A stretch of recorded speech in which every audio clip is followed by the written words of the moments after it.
Production number 2 అంటూ opening లో మొత్తానికి నిహారిక రెండో పెళ్లిపై లీక్ ఇస్తూ వచ్చేసింది. ఇక తను ఎవరితో పెళ్లి అడుపుతుందనే విషయం కూడా రివీల్ చేస్తూ కనిపించేసింది. ఇక మీడియాకి కంటపడడంతో ఒక్కసారిగా షాక్ అవుతూ వచ్చేసిన నిహారిక కొణిదెల.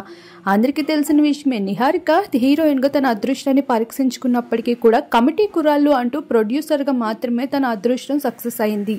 ఇక ఆ సినిమాలో ప్రొడ్యూసర్ గా వర్క్ చేస్తూ యాక్టింగ్ ద్వారా కూడా మంచి గుర్తింపుని అందుకుంది నిహారిక. ఇక మెగా ఇంటర్ ప్రొడ్యూసర్ గా సక్సెస్ అయిన ఏకైక మహిళ నిహారిక కొణిదెలని చెప్పొచ్చు. పెద్దలు కుదిర్చిన వివాహం చేసుకున్న నిహారిక కొణిదెల ఆ పెళ్లి డివోర్స్ వరకు చేరుకోవడంతో ఇక నిహారిక కెరియర్ అక్కడితోనే చెక్ పెట్టేసింది అనుకున్నారు. ఇక తన కెరియర్ పోయిందని అందరూ భావించారు. కానీ నిహారిక మాత్రం పెళ్ళైతే నాకేంటి, డివోర్స్ అయితే నాకేంటి, నా కెరియర్ నేను చూసుకుంటా అంటూ చెప్పిన మాట ప్రకారమే కమిటీ కురాల ద్వారా తన ప్రొడ్యూసర్ గా మంచి సక్సెస్ ని, కలెక్షన్స్ ని అందుకుంటూ వచ్చేసింది. ఇప్పుడు ప్రొడక్షన్ నెంబర్ 2 అంటూ మరో సినిమాతో తెరకెక్కించడానికి మనందరి ముందుకి వచ్చేబోతుంది.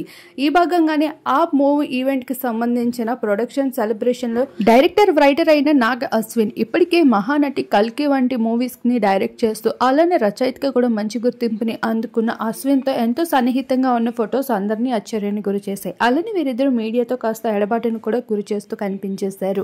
అయితే ఇప్పటికే అశ్విన్ కి పెళ్లైన విషయం తెలిసిందే. మరి పెళ్లైన వ్యక్తితో అంత సన్నిహితంగా నిహారిక ఉండడానికి కారణం ఏంటి అనే వివరాలు ఏజెంటే క్లారిటీ ఇవ్వాల్సింది అంటూ తన ఫ్యాన్స్ అయితే కోరుకుంటూ ఉన్నారు. ఇప్పటికే రచయితగా ఎన్నో సినిమాల్లో తీసిన అశ్విన్ కి ఎంతో ఫ్యాన్ ఫాలోయింగ్ ఉందని చెప్పుకోవచ్చు. ప్రస్తుతం తను నిహారికతో కనిపిస్తున్న ఈ విజువల్స్ అందరినీ ఎంతో ఆకట్టుకుంటున్న వాటన్నిటిని మన వీడియో రూపంలో మీరు ఇప్పుడు చూసేయండి.